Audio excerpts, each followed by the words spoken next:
I came across of like people storming the Capitol, riots in the Capitol. Like, this is fake. Like, no one's gonna actually do this, right? This is impossible. I was shocked when it like actually happened because like, beforehand people had been talking about it. My initial reaction was probably like just disgust and disappointment in a way. After the recent Capitol Hill insurrection, the Los Altos High School community was shocked and disappointed.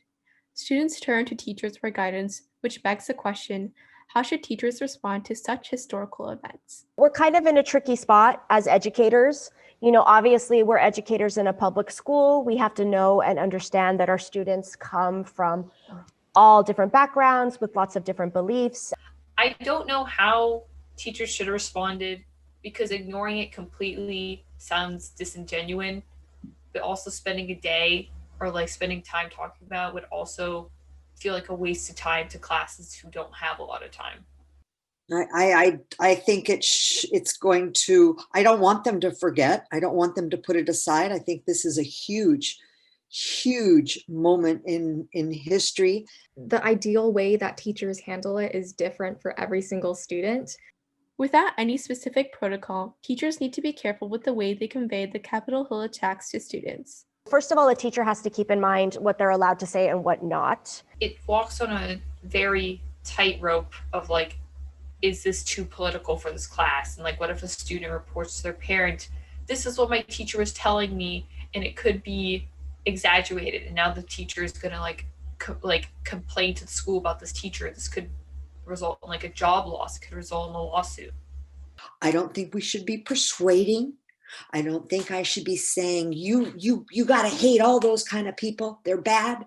However, some teachers didn't talk about the insurrection in class. I know there's been a lot of debate going on about, even before this event happened, about whether teachers should really insert their political views or, talk about political events if, they don't teach that aspect necessarily. Some teachers wouldn't feel comfortable bringing it up, and so they shouldn't have to, especially if it's not their subject. Nobody should have to bring it up. Some of the contents have nothing to do with their class, and like it would just waste time. Like for my AP stats class, we're on a strict schedule.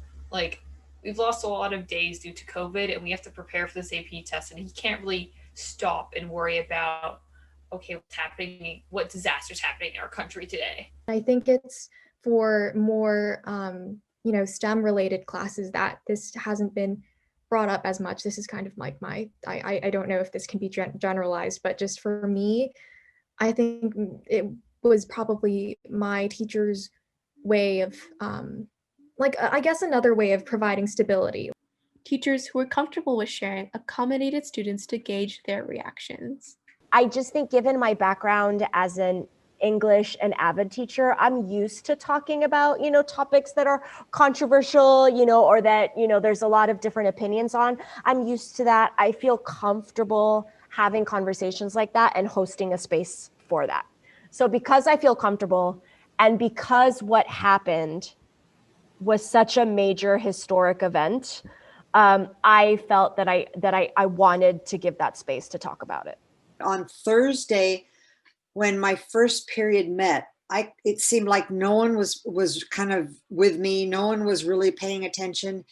The way they approached the situation, they first asked like if we wanted to have a conversation, and then if we didn't, if like some people didn't, like they'd put us in breakout rooms, or they'd just talk about it briefly and then we'd get going on. It was hard to focus a little bit in class because personally for me, I care about the news and I care about politics.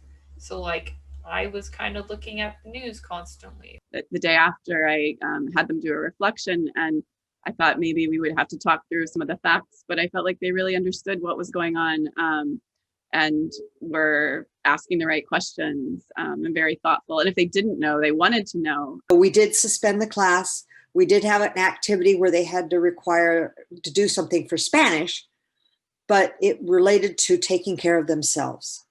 We are adults that are, in your lives, and you know, some kids, they live in homes where they talk about what's going on in the news, or they can ask questions. Some kids don't, you know, or maybe some kids live in a home where they have completely different opinions from their parents.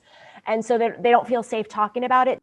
All in all, teachers want to guide students to make their own opinions based on facts. Just because a parent believes one thing, I mean, you hear that view, of course it influences you, but it doesn't mean that you have to follow that.